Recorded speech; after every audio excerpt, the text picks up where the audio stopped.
Hola, ¿cómo están amigos? Un shalom bien grande para todos los estudiantes de nuestra comunidad en cualquier lugar en donde se encuentren y un saludo también a nuestros alumnos online que nos acompañan a través del canal de YouTube. Bienvenidos como siempre a todos. Estamos estudiando el tercer libro de la Torá, libro de Vayikra, conocido como Levítico, y estamos aprendiendo valiosas enseñanzas para nuestra vida práctica. Hoy estaremos considerando la parashá, la porción que lleva por nombre Emor. Esta palabra se puede traducir como diles, hablando de las leyes sobre purificación que el Eterno ordenaba a los sacerdotes. Como generalmente lo hacemos, vamos a revisar brevemente lo que contiene la porción de esta semana. Este es un breve resumen de la parashá Emor. Estamos en el libro de Levítico y esta porción va desde el capítulo 21, verso 1, hasta el capítulo 24, verso 23. La sección Emor comienza con las leyes especiales de los Kohanim, ya sabemos esta palabra quiere decir sacerdotes, y del Kohen Gadol, el sumo sacerdote, y del servicio en el tabernáculo. Un Cohen, un sacerdote, no puede volverse ritualmente impuro a través de entrar en contacto con un cadáver, es decir, no puede tocar un cadáver, excepto en el caso de la muerte de un familiar cercano. Un Cohen, un sacerdote, no puede casarse con una mujer divorciada ni con una mujer con un pasado promiscuo. El Cohen Gadol puede casarse solamente con una mujer que sea virgen. Un Cohen con una deformidad física no puede servir en el templo, en el tabernáculo, y tampoco un animal deforme puede ser ofrendado. Cuando nacen un ternero, un cabrito o un carnero, deben ser dejados con su madre durante 7 días y solo entonces puede ser dispuesto como ofrenda, si ese es el caso, y también queda prohibido degollar a un animal y a sus crías en el mismo día, es decir, a su madre y a la cría el mismo día.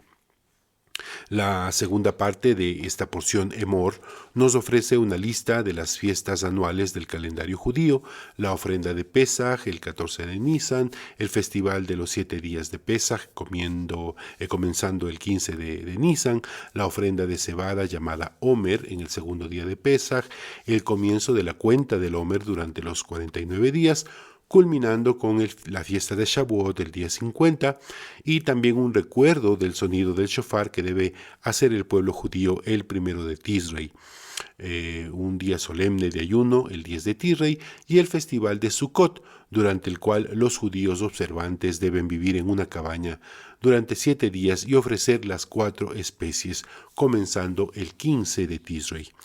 Emor, esta porción concluye con el incidente de un hombre ejecutado por blasfemar el nombre del Eterno y las sanciones por asesinato y por injuriar al prójimo o por destruir su propiedad, es decir, las compensaciones monetarias.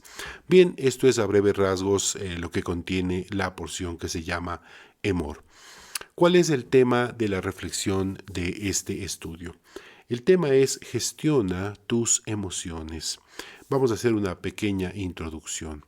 En la Torá existen un sinnúmero de textos, indicaciones, leyes que hoy en día no se aplican, pues como es en este caso, son legislaciones específicas para los sacerdotes del tabernáculo y posteriormente del templo.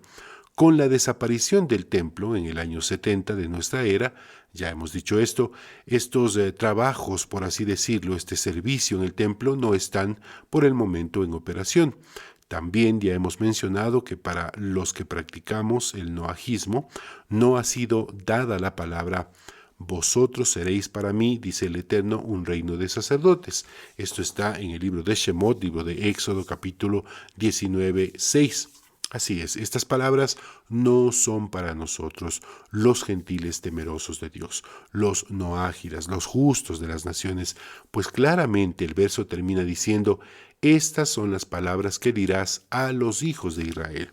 Por muy justos y fieles que seamos, no tenemos esa tarea en este mundo. Por supuesto, como gentiles piadosos tenemos nuestra propia misión en este mundo, pero no es la de ejercer sacerdocio alguno. Digo esto solo para dejar en claro el asunto de este verso, porque a veces he escuchado que Muchos creyentes dicen, somos real sacerdocio. No es así. Estas palabras no han sido dadas para nosotros como noágidas, como justos de las naciones. Lo que pretendo destacar es que, aunque hoy en día, debido a que no hay tabernáculo ni templo, eso no disminuye de ninguna manera el valor y el poder de cada una de las palabras de la Torá. Aún los textos, y lo digo con mucho respeto, aún los textos más intrascendentes, más sencillos, tienen el mismo valor que los mandamientos más sagrados. En suma, no hay textos menos importantes. Toda la Torá es de un valor incalculable. No es ni puede ser el invento de un hombre, ni de Moisés, ni un grupo de sabios. La Torá es palabra eterna y palabra inspirada por Dios eterno, y puede ser y ha sido aplicada en todo tiempo y para cada generación. Bien, dicho esto, comencemos con la reflexión de esta semana. Gestiona tus emociones. Vamos al capítulo 22.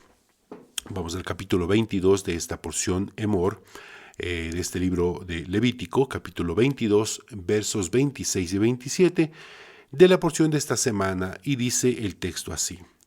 El Eterno le dijo a Moisés, cuando nazca un ternero o una cabra, estará con su madre por 7 días, y del 8º día en adelante la cría ya será apta como ofrenda de expiación para con el Eterno. Voy a volver a leer. El Eterno le dijo a Moisés, cuando nazca un ternero o una cabra, estará con su madre por 7 días, y del 8º día en adelante, entonces la cría ya será apta como ofrenda de expiación para con el Eterno. Bien, ¿cómo podemos aplicar este texto a nuestra vida en la actualidad? Ya no hay tabernáculo ni templo, ya no hay sacerdotes, ya no se hacen ofrendas ni sacrificios de animales. Entonces, ¿cómo podemos interpretar este texto que acabamos de leer? Tomemos unos minutos para hablar de lo que se conoce como la interpretación de los textos sagrados o lo que se conoce como la exégesis judía. Voy a comenzar diciendo una frase que me parece interesante. Todo lo verdaderamente importante está oculto a simple vista. Todo lo verdaderamente importante está oculto a simple vista. La mayoría de las personas estamos condicionados a ver solamente lo superficial. Pocas veces somos conscientes de que todo tiene algo que está oculto a simple vista. A veces podríamos confundirnos pensando que lo real es solo lo que podemos ver, o tocar, o leer en este caso. Pero cuando meditamos detenidamente podemos descubrir que hay mucho más de lo que podemos ver. De igual manera, en la medida en la que trascendemos, en la medida en la que profundizamos la manera, entre comillas, superficial de estudiar las Escrituras, descubriremos que hay mucho más, hay un tesoro escondido, mundos profundos e invisibles que están ahí en las páginas de la Torá, pero por supuesto están reservadas solo para los verdaderos buscadores. Y sobre esto es de lo que se trata la exégesis judía. Bien, voy a tomar unos minutos para hablar de esto. ¿Qué es la exégesis judía? Es el sistema de explicación o de interpretación de los textos bíblicos de la Torá, del Tanaj, etc.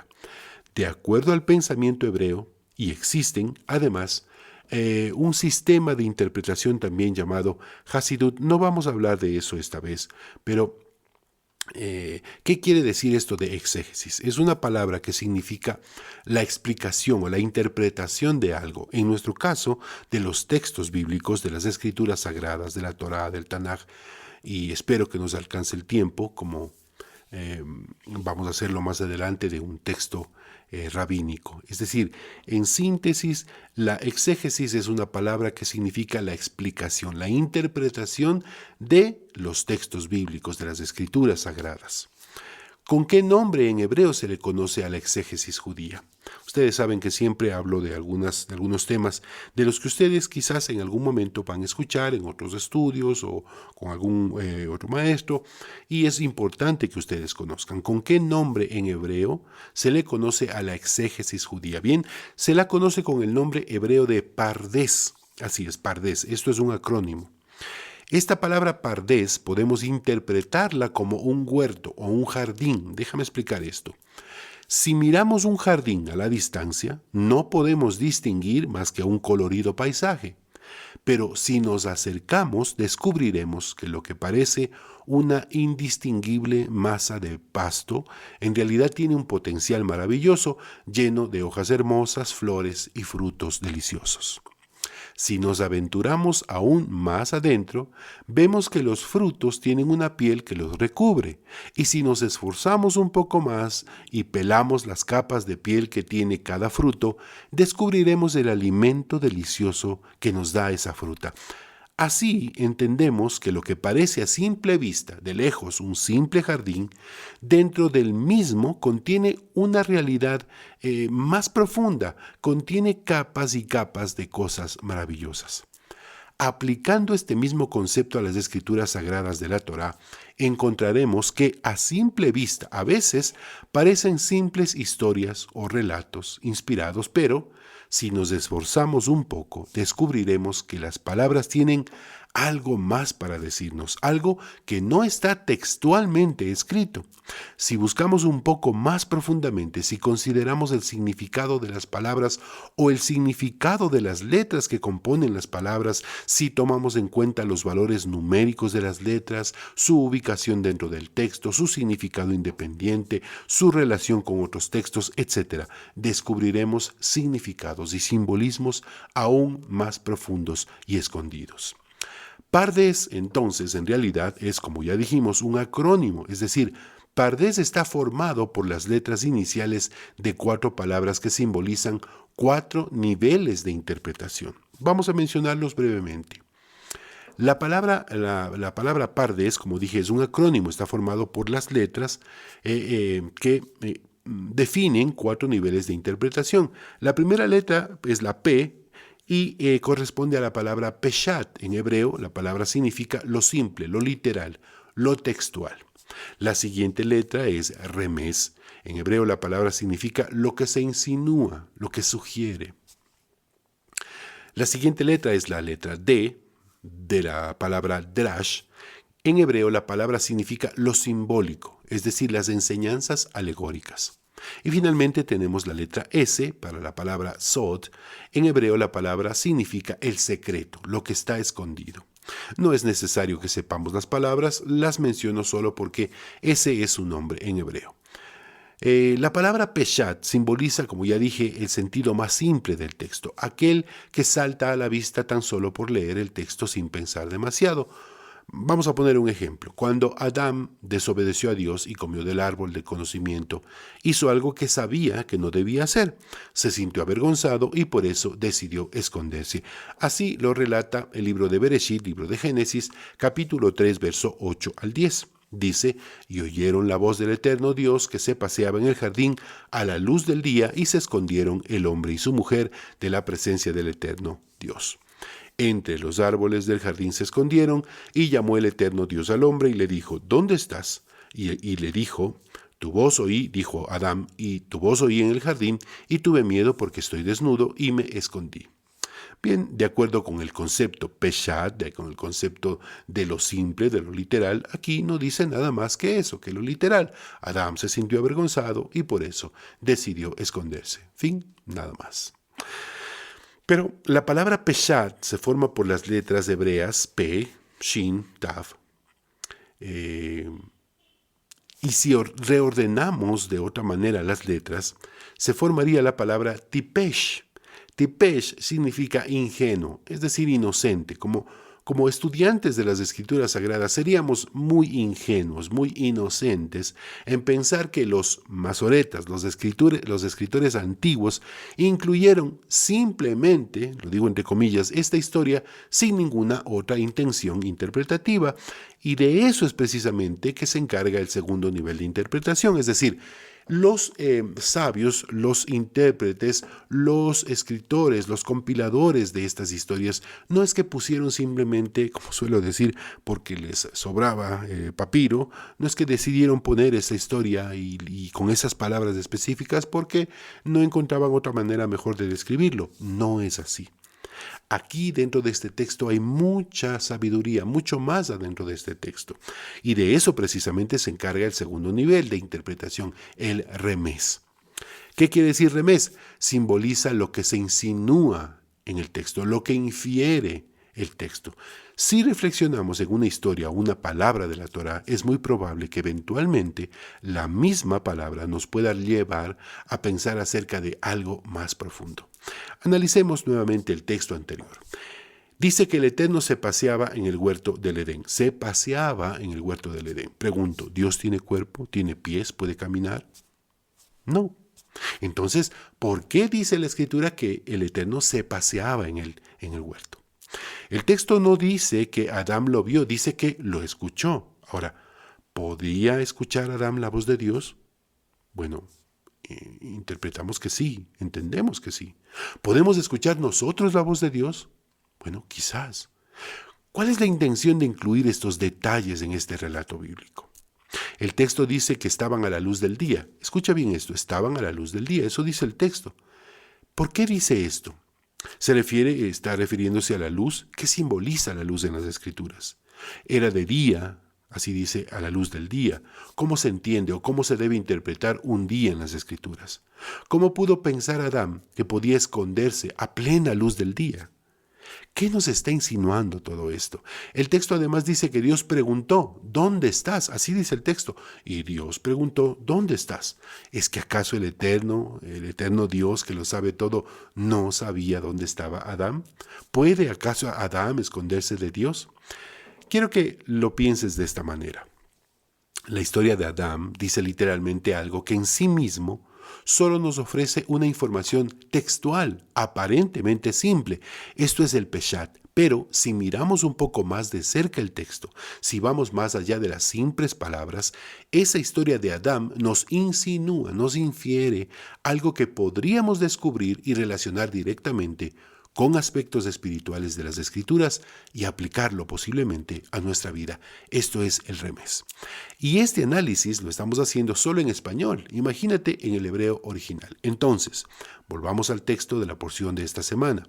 Vamos al capítulo 22, como dijimos, capítulo 22 del libro de Levítico, verso 26 y 27 de la porción de esta semana. Dice, el Eterno le dijo a Moisés, cuando nazca un ternero o una cabra, estará con su madre por 7 días, y al octavo día, del octavo día en adelante, la cría ya será apta como ofrenda de expiación para con el Eterno. Literalmente el texto nos habla de un mandamiento de misericordia para con la madre y la cría del ganado. Nos dice que ningún animal puede ser ofrecido como ofrenda sino a partir del octavo día de su nacimiento. Es decir, la cría permanecía con su madre durante 7 días antes de ser apta para ser ofrecida como ofrenda. Esto sería la interpretación literal. Pero, ¿qué nos está insinuando este texto? ¿Qué dicen los sabios? El significado místico, la interpretación remés de esta ley es la siguiente. La madre de la cría simboliza, representa, puede inferirse como el intelecto, es decir, el raciocinio, la capacidad de pensar, el intelecto.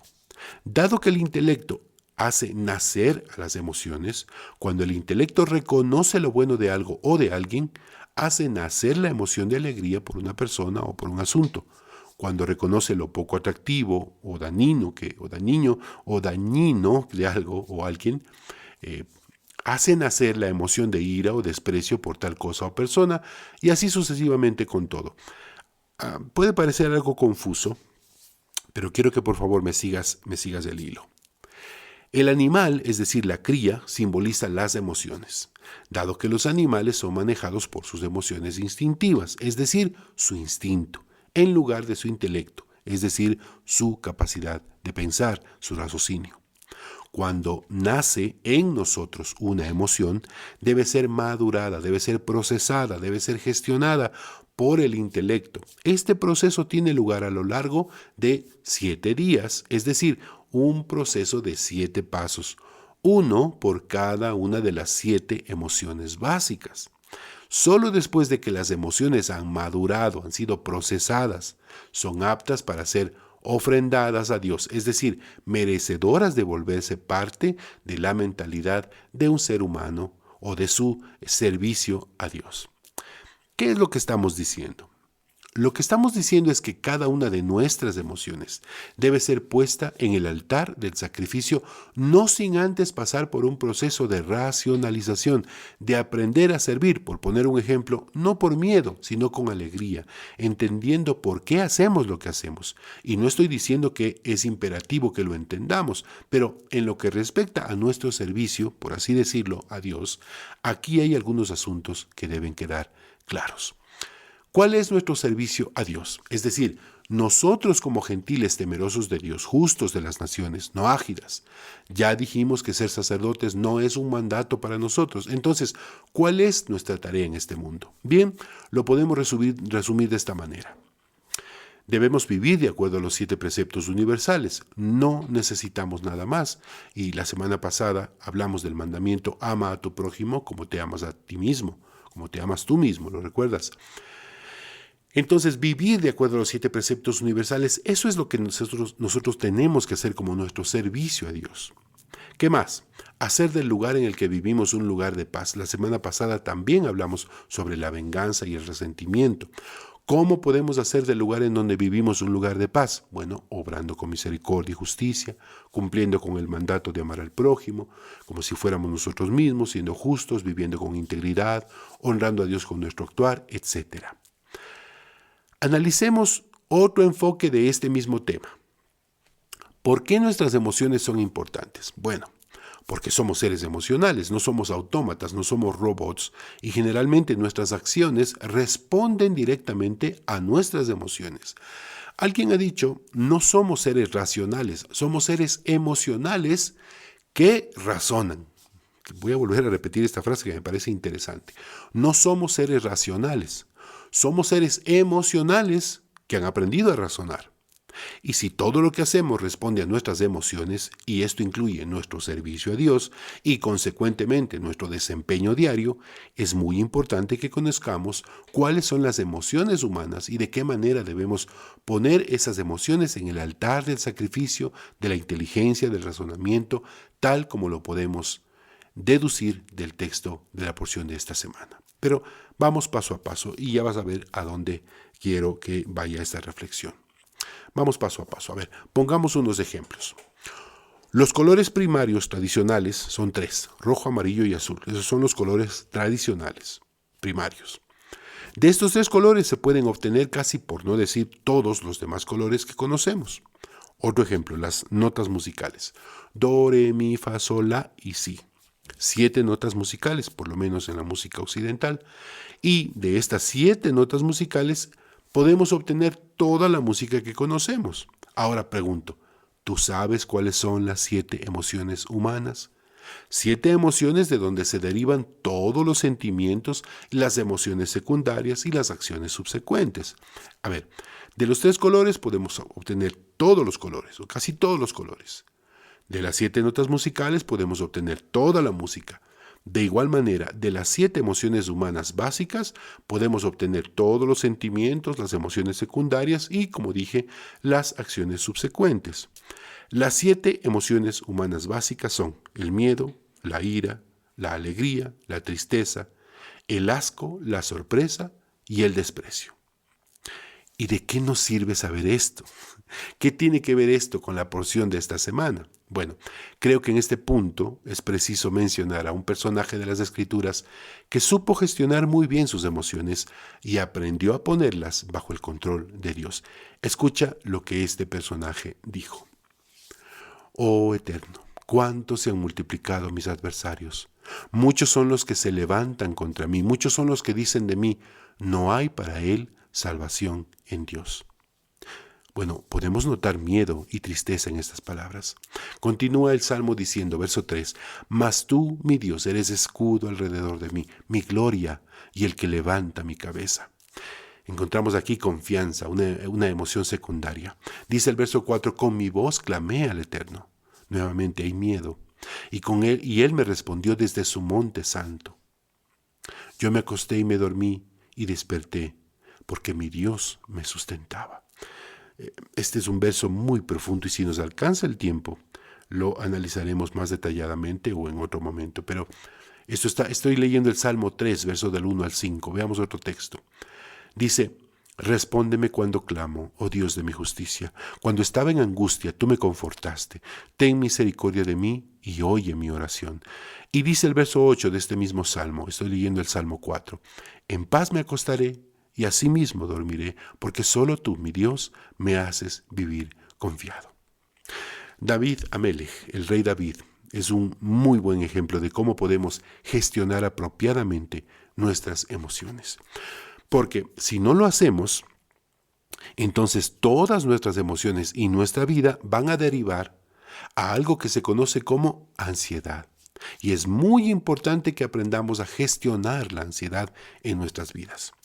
La historia más famosa y conocida de todas las historias del rey David es sin duda la de su combate contra el gigante Goliat y de cómo David pudo vencerlo.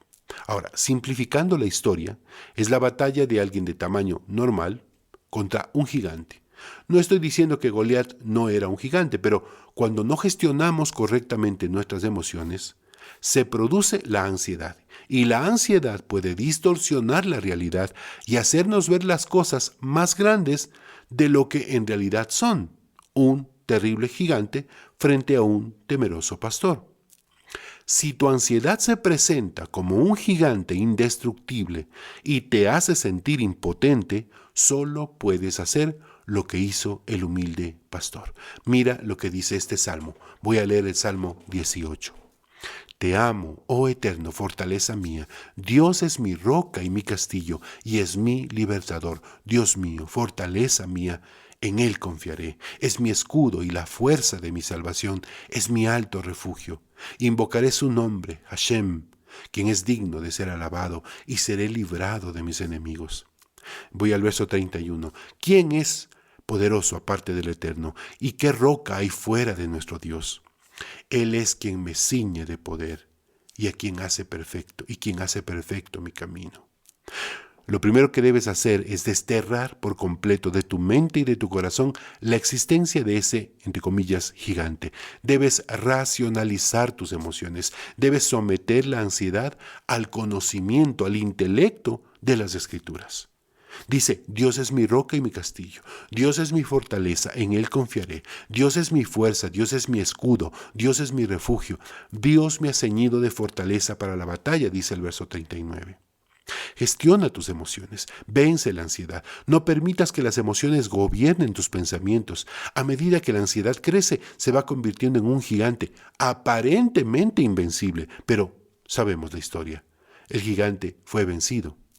El problema de no gestionar las emociones es que la ansiedad te lleva a dejar de creer que lo imposible es posible. La ansiedad te drena, te consume, te ahoga, y si no aprendemos a poner las emociones bajo el dominio y el poder del intelecto elevado por el conocimiento de las Escrituras, podemos llegar a pensar que es imposible ganar la batalla. Pero, como dije, sabemos la historia. El gigante puede ser derrotado. Qué interesante y maravilloso que un solo verso de la Torá, como el que leímos en esta porción de Levítico, de la cría y los 7 días con su madre, pueda ser interpretado y contenga tanta sabiduría contenida en él. Por eso es muy importante estudiar las Escrituras y aplicar lo que aprendemos a nuestra vida diaria. Ahora, te invito a hacer tuyas las palabras del rey David. ¿Puedes repetir estas promesas conmigo? Te invito, repite estas promesas conmigo. Gestiona tu ansiedad, gestiona tus emociones. Dilo conmigo: Dios es mi roca y mi castillo. Dios es mi fortaleza, en Él confiaré. Dios es mi fuerza, Dios es mi escudo, Dios es mi refugio. Dios me ha ceñido de fortaleza para la batalla, para mi batalla. Que así sea. Que el Eterno nos conceda la capacidad de gestionar nuestras emociones, de hallar fortaleza en el único y poderoso y eterno Dios. Que el Eterno nos conceda conocer más de su palabra, hallar consuelo y confianza en las historias de su pueblo y de sus fieles, y que podamos nosotros también servirle con fidelidad, con integridad y con nuestras vidas para siempre. Amén. Muchas gracias por acompañarnos cada semana en el estudio de estas preciosas enseñanzas. Vivamos con entusiasmo cada día haciendo algo para que el mundo en el que vivimos sea mejor, sabiendo que el Eterno, nuestro Dios, el dador de la Torá, el que nos ha dado los 7 preceptos de vida, quiere transformar lo que pensamos, lo que hablamos, lo que sentimos y lo que hacemos.